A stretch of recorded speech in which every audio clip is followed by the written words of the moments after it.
welcome in ACHA hockey fans. The time of year that everybody's been waiting for is coming up. The national championship in St. Louis, Missouri started today. Scott Strandy with you today, still in Colorado, but our own Stephen Marsh, as you can see joining me, is taking things to the next level at the Centene Community Ice Center in beautiful St. Louis, Missouri. So before we get into the first round action, Stephen, how was your day and what did you think of St. Louis? It's a little bit chillier here than it is in Las Vegas. I'm a desert kid, or a little bit older than a kid now, but a desert guy, and it's a little bit it's a little bitter. But I was in the rink most of the days, so I didn't step out until just after the last game here, and it was cold. It was like about 32 degrees, and I think it's only supposed to get colder here a little bit. You gave me a nice heavy jacket a while back. And I was thinking to myself, this is a nice gift, but when am I ever going to wear this in Vegas? But it's coming in handy this week. So now we know. Now we know. Now we know. Eventually, you're going to send me to a cold place. You've been wanting to send me to Minot, which I'm still refuse to go there. But St. Louis, okay, it's chilly there. It's still probably warmer than it is in Minot in the wintertime. So, all right. Well, your thoughts on Centene? What did you think of that facility? You had a chance to see the outdoor rink, I hear. Yeah, the outdoor rink is really cool. It's kind of has like an amphitheater vibe. When you go to sometimes you go to these outdoor amphitheaters, they have a little roof thing and they got like a outside thing and a little stage set up. They got some bleachers set up and it kind of has that little vibe to it. So that was kind of cool to see. I believe the teams that are playing tomorrow that didn't play today were practicing on that rink today because it was the only available rink. All the other rinks were being used for tournament action, whether it be the Division I level, Division II, III, whatever else is being used for. So yeah, that was kind of cool to see and to check that out. And the whole facility is really nice. It's really cool. As I was leaving it just a little while ago, as we're recording this on Thursday night.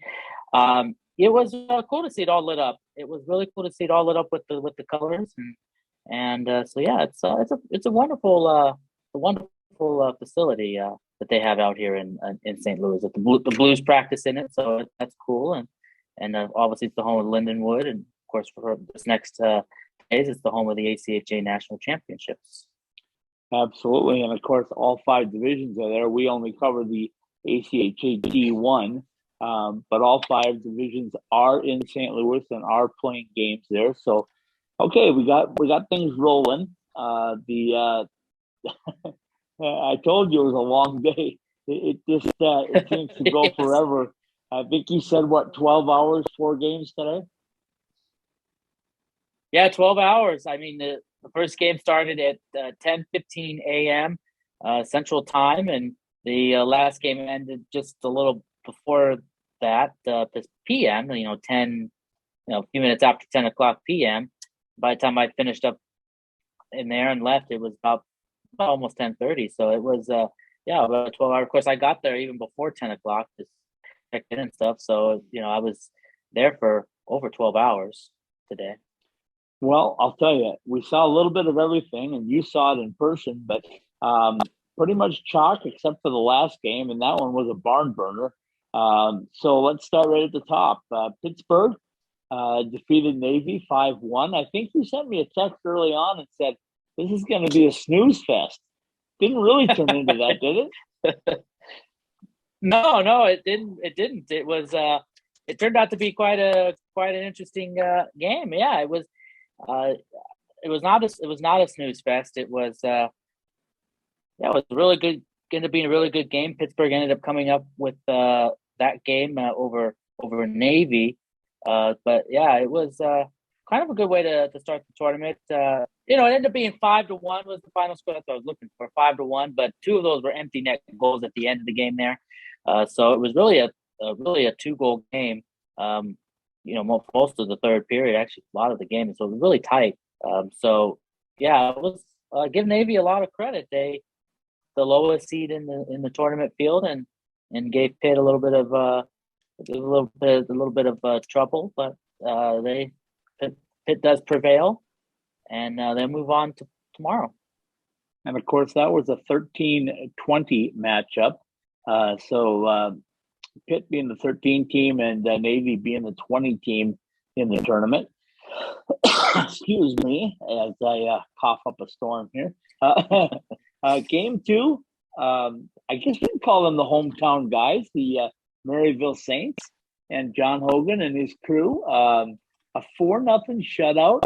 You had a chance to visit with the goaltender, Mr. Coffey, and also had a chance to visit with John Hogan afterwards. So, first of all, were you able to keep the camera on that 6'6" frame of Mr. Coffey? Yeah, that's a very tough. I'm a short guy, and he's a tall guy, so it's I had to do a little bit of arm work there to keep him from. It's kind of Coach Hogan asked if I wanted somebody to film the shot so I could be in the shot, but I was thinking probably not a good idea. That would really show the disparity between my height and his height. So it's best that I stay out the camera and all the focus is on the players. So, yeah, it was. But he was great. I mean, a 4-0 a shutout in the first game in the tournament for them. It doesn't really get much better than that. People can go and watch the comments from John Hogan that didn't really start out how they would like to, and there's certainly some things that they would like to clean up. But to get the win 4-0, especially when you're basically playing this in your home place. I mean, they're not that far away from Centene, so center, so they would hate to lose on the first day, and this. They probably would hang around and watch the rest of the action, but they wouldn't be participating in it. At least now they get another day of action, and of course it won't be easy.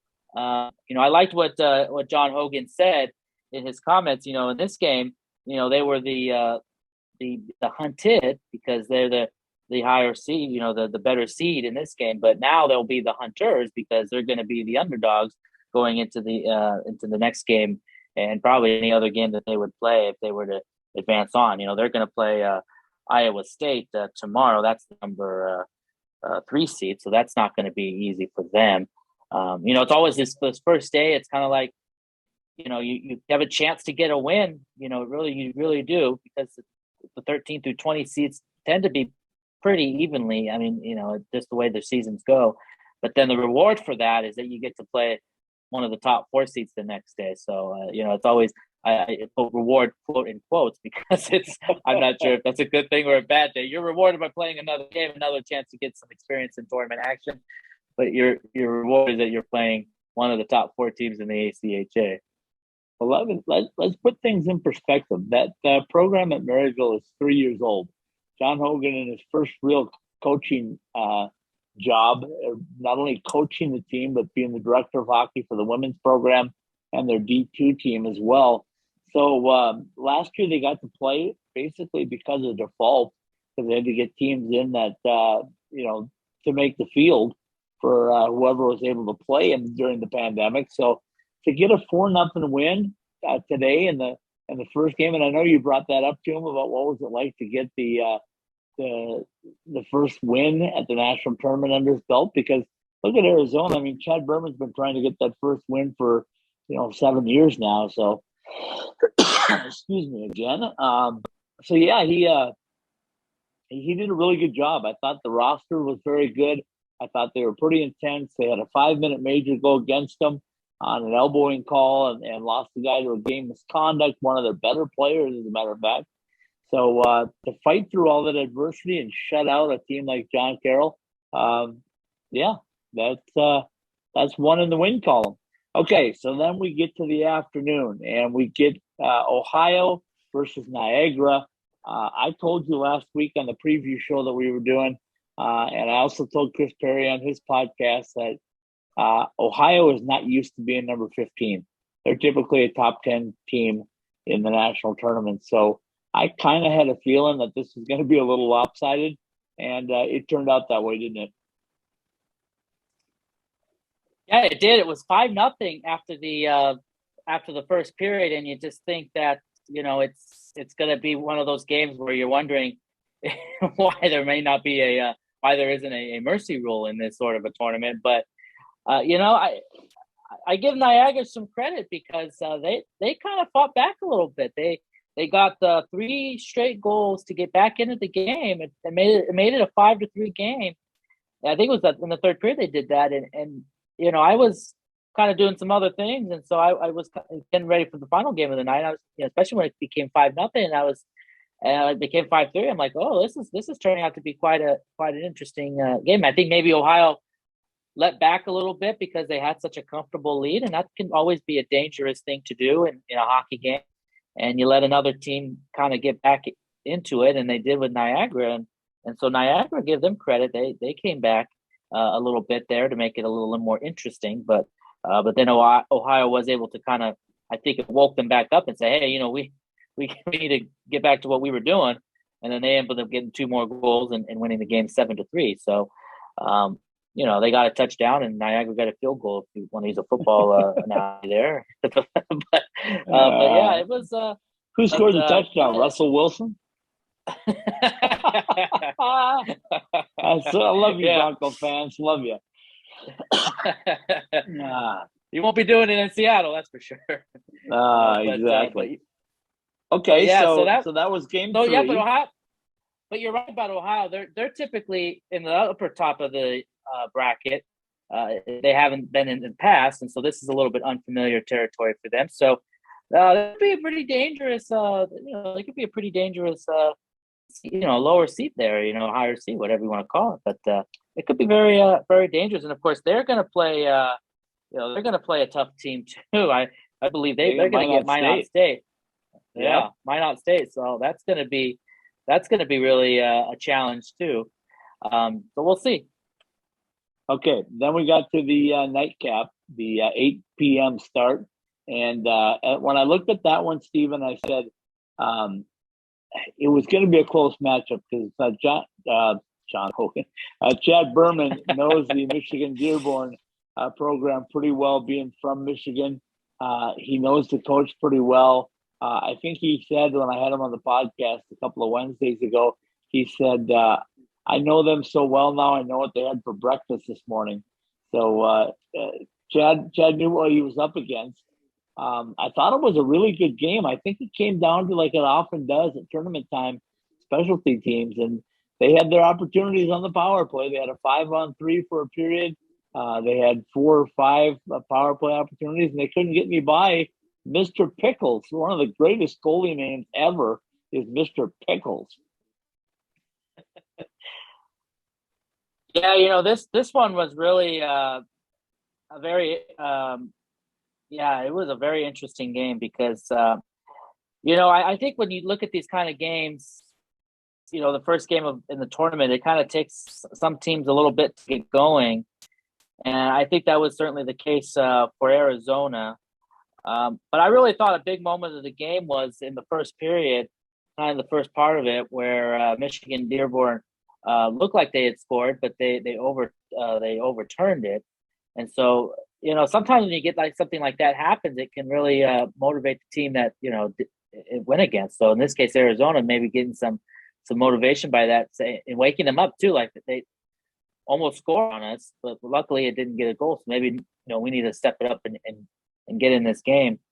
And they did. They ended up getting the first goal of the game. 8 minutes within the first 8 minutes of the game. Not really much longer after that overturned goal, and with Brody Selman getting the goal for the Wildcats. And so at that point they had a 1-0 lead. But as it always happens, though, you don't want to give up a goal late in the period. And in this case, with 3:33 remaining, Michigan Dearborn tied it up. And it was. I thought it was kind of like Arizona kind of controlled more of the action the first part of the period, and then Michigan Dearborn kind of settled in and kind of started taking things over a little bit. And it just really became tough on Arizona the rest of the game. They really weren't able to really generate a lot of shots. They had some opportunities. They had some power play opportunities, but they weren't able to capitalize. And it's in a big setting like this in the national tournament. You have to be able to capitalize on those opportunities. They had a 5-on-3 at one point. They had several power play chances in those later periods, and just weren't able to get it. And then in the second period, Michigan Dearborn scored. They just kind of played defensively the rest of the way, and they were pretty strong. And Arizona really didn't get a lot of shots in the game. I don't know what the final shot count was offhand, but it was less than 20 for the whole game for Arizona. So you're not putting the puck to the net as much. You're not going to have as many opportunities to get a puck in the net. Yeah, that's a fact. Okay, so day one in the books. I'm going to ask you before we go tonight what you thought of day one. But tomorrow, get your mind focused because it's the top four teams in the tournament against the winners that you saw today, which is the uniqueness of this tournament because teams 5 through 15 or whatever they are, they will all 5 through 12, yeah. Yeah, 5 through 12 will all play Saturday.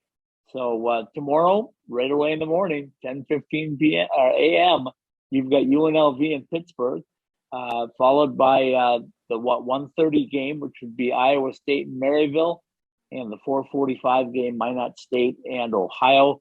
And, of course, the nightcap will have the number 1 seed, Lindenwood Lions, hosting Michigan Dearborn. So from what you saw today, Stephen, how do you think things play out tomorrow?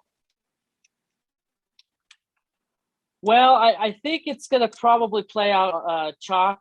I think the top four will probably advance. What could be the toughest game, I guess, would be, and I hate to say this because people obviously know my allegiance at times to UNLV being my closeness with the program in the past, and they were there watching some of the Navy Pitt game, scouting it out. The coaches were before they did their practice this afternoon. But I think Pitt will be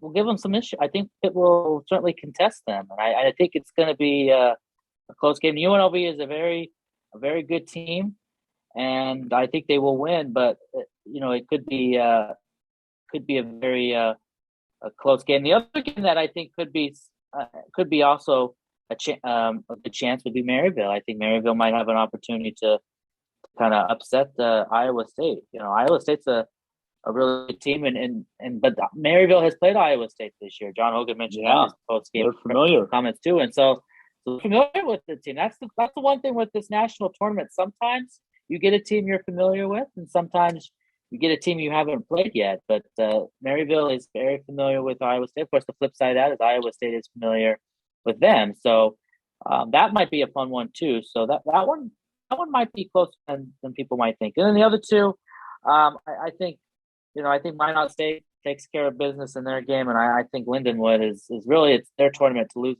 at this point. So we'll see how they go. I think the one thing we talked about this before that you might look at as these games get going tomorrow in the first part of the games is to see how these teams that won today, how they do in the opening minutes of the games tomorrow, because they've already played a game. They've had a chance to have some tournament action under their belt. The other teams haven't played yet, and they've practiced and stuff, but they haven't played in a tournament game yet this year. So we'll see if that gives any sort of edge to any of these any of those other teams that played today. I think it's a double-edged sword, Stephen, and I'll tell you why. You've got some tournament experience, but B, you also played less than 24 hours or 24 hours ago. So you're coming in with maybe a little bit of fatigue versus a team that's been sitting around waiting for you. And they're obviously the higher seeds. Yeah. Yeah, no, I mean, certainly there's a there's a double, she's a double-edged sword to that. And, but, we see it sometimes in sports where a team comes in hot, and I don't know if this winning one game in the start of the tournament considers coming in hot, but, it just depends. But I do expect ultimately the top four seeds will advance. That's how I had it in my bracket. I already had one bracket buster today because I picked Arizona to win today, and yeah, me they too. didn't do that. Me too. But let's blame it on well, Berman I have or Tom Callahan. yeah, yeah. But so I think ultimately the top four will move on. But I think Pitt and UNLV might be a little interesting, and I think Maryville might be a little interesting. Well, I'm going to go against your grain a little bit because I think Maryville is going to top Iowa State. I think Maryville is a team of destiny here. They've and again, I can't reiterate enough about the fact that this is only a 3-year-old program. I mean, John Hogan took it over and started it from scratch, from the building up, literally. And for them to be where they're at and having one win under their belt, I could tell in the interview with John that he looked poised and ready to go as a coach. He knows what he has to do. He knows what he's up against. That way. He looked that way on the bench too. Was very into the game and poised, and as you said, he was under Berman there at Arizona, so he's learned from a good man there in Chad Berman, and obviously he's having some success now in this tournament. So that's good to see. But yeah. So here's the thing. You think it's going all chalk. I think it's going to be UNLV, Maryville, Minot State, Lindenwood. And when tomorrow night at this time when we're talking, the winners are going to get a day off. So if you're one of the top seeds, you played once, now you get another day off before you really get into the grind, which would be the quarterfinals on Sunday. And on Saturday, we've got a whole host of games coming up, which again, another 4 games for you. So let me see. 12, 24, 36, 48 hours of coverage before you get to that semifinal day where you can sleep in. Yeah, and I'm still adjusting to the Central Time Zone from the Pacific Time Zone a little bit. As I've said before, I think it'll take me probably till about time to leave St. Louis by the time I adjust. But yeah, it's a lot of hockey. It's a lot of hockey in 4 days, 6 days ultimately. But those first 4 days for sure, 4 games. It's a grind, but it's exciting, and I think as the tournament goes on, and as we see the field kind of narrow down a little bit, the games will be really good. But I think this tournament really can be one of the best tournaments that they've had, because it's like usually you think, okay, the top 4, 5, 6 teams have a legit chance, but this year you might extend that and say that the teams that are remaining now most of them will have a chance. I mean, we're not giving Lindenwood's opponents or Minot State's opponents too much of a chance, but I mean, you can play with them and compete with them. They're going to play the game, right? Against them. They're going to play the game. That's why you play the game. So you never know what's going to happen. But I think we just how good the ACHA is getting, and it's just getting better and better. And there's not as much of a gap between the top and in the middle and that we've seen before. So I think that makes it exciting, and it makes the strength of this league really good and continuing to get better. Okay, so let's wrap it up by getting into your head and what you saw, what you thought of your first trip to an ACHA national tournament. Everything from when you arrived, the venue, the way things were taken care of. It didn't look like there were a ton of fans there. I could hear some on the broadcast, but I think the way they were set up, the fans were maybe not on camera view. So just give us your thoughts. You arrived there. What did you think when you pulled in? What did you think when you got inside? Have you seen anything similar to that before, Stephen? I don't know what to compare with. There were some fans there. There were some fans there. They were sitting on the side that the cameras were filming on. So yeah, when you watch it on the online, you're going to see a lot of empty seats, but it looked like the majority of the people that did attend the games were on the side, where the broadcasts were, where the where the cameras were shooting, where the cameras were shooting from, so you wouldn't see them on camera. But some teams, obviously, there was always a good group of fans.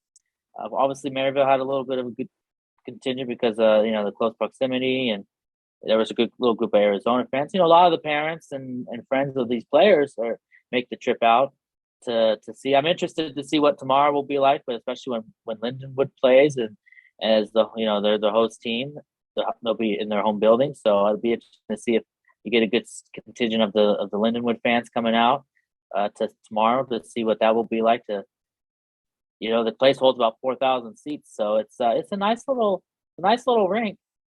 I think it's a great facility. I mean, it really is. I mean, it's got four rinks. It's got a little radio area for I guess the Blues Radio Network or ESPN, whatever the ESPN affiliate is out here for ESPN Radio. So that's really cool, and it's got a bar in it like any good rink would have. I mean, it's really, the ACHA does a good job putting the tournament together, and just just with making sure everybody's taken care of, the locker rooms, and and having a little media room with snacks and with drinks and stuff, and just all the stuff that you kind of get when you go to other when you go to other events like that. So it's really cool to see, and I think it's. So everybody wants to know, in LA and New York, how was the traffic getting there, Stephen? Well, the traffic is pretty good. Pretty good. Not bad. Took me about, not bad. The way the GPS took me, I didn't even get on the freeway, but I imagine the freeway was not even going to be that busy. So yeah, it's pretty easy to get around here, at least at the time. Of course, I came back at 10 o'clock at night. I mean, there's hardly anybody driving probably at that time. And I went there pretty early in the day. So, everybody's already at work or whatever. But yeah, it was very easy to get to. And it's a good location. It's a good spot for this tournament for this year. And, I think it's, the ACHA always is trying to look for places to be centrally located as best as they can. And the place, I think the two things there, and then the other thing would be that they want to have places where they can have all their divisions in one spot. So you need a facility that can be able to do that, and this place can do that. Now there is some overflow here. I think there is some games being played at Maryville's facility, not that far away. So there is some of that, but for the most part, all the action is on one of the sheets. I would propose that they would do the game, use the outside rink too, and maybe play, but it wouldn't be fair to have one of the games outside. But I shouldn't say that because it's very cold and it's supposed to be cold tomorrow. So then I would be complaining if they did that. So I wouldn't want to. I just think it's cool the way they put that roof over it, because I thought that was really a neat idea. And it's I mean, it's in a nice little area. You kind of get secluded away from the roads. The only thing that's there is a casino. Other than I felt right at home seeing a casino. I felt right at home seeing a casino. I bet you did. I can't get away from casinos. Casinos are everywhere now. I used to see it in Vegas. I had when I traveled to Arizona when we did the NHL rookie tournament. There was a casino close by where I was staying, and then there was a casino right here where this place is, where they're playing these games. So it's they're everywhere. Okay, well, let's wrap it up so you can get some sleep because you got a long day again tomorrow. One more time, Pitt wins the first one. Pittsburgh 5-1 over Navy. Maryville with a 4-0 shutout over John Carroll. Ohio with a 7-3 win over Niagara, and Michigan Dearborn with a 2-1 barn burner against Arizona, who really threw everything they had at Michigan Dearborn. And the 4 losing teams, their seasons are over with. The other 4, as we mentioned, will move on to play tomorrow against the top 4 teams. And then it gets down to the nitty gritty because you got 5 through 12 going next on Saturday, and then you're into the quarterfinals and Sunday, and semifinals on Monday, and the championship game on Tuesday night. So fantastic job, Stephen. Keep tuning in. We'll have this recap up every morning after, so you'll be able to kind of listen in and get a recap of what we saw. Also check out the Twitter. You're doing a great job on the Twitter page as well at ACHA_ITHSW. Follow us, like us, and give us some comments what you think, because thought the photos were great today. The videos were good, and tomorrow it's nitty gritty time. Yeah, I can't wait for tomorrow. It's I still have some excitement in me, and we'll see how I'm feeling after 4 days of this. But 4 days of full four game days. But I think tomorrow should be. I think, as we said, it'll be a lot of fun tomorrow, and of course UNLV. So I'll even have more of a vested interest than the other games. Although we're interested in a lot of the games for other reasons. I mean, WCHL teams, we've lost one today in Arizona, but we still have some more still to come that won't play till Saturday. Remaining. 3 remaining. UNLV will be up next tomorrow, and then of course we have then Saturday is really going to be the big day, because you're going to have every game is going to be significant. You're going to have Central Oklahoma still to come. You're still going to have Missouri State still to come. Liberty is still to come, which we're close with too now, and so it's every Saturday is going to be the real fun day. But tomorrow, I'm really looking forward, especially that first game. But all the games should be fun tomorrow, so can't wait for it.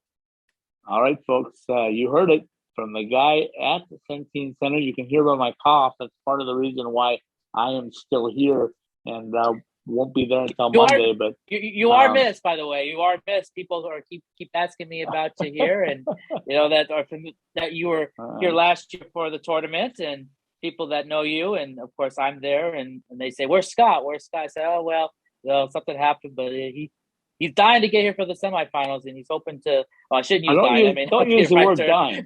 yeah. He's not dying to get there. He just wants to get there. How about he wants to get there healthy? Yeah, probably not a good choice of words there on my part, but that's kind of almost my gaffe, almost more like my gaffe last night on the podcast about a certain city in Oklahoma. But that's what happens when you do live broadcast, Stephen. Yeah. All right. Well, we'll do this live. We'll do it live.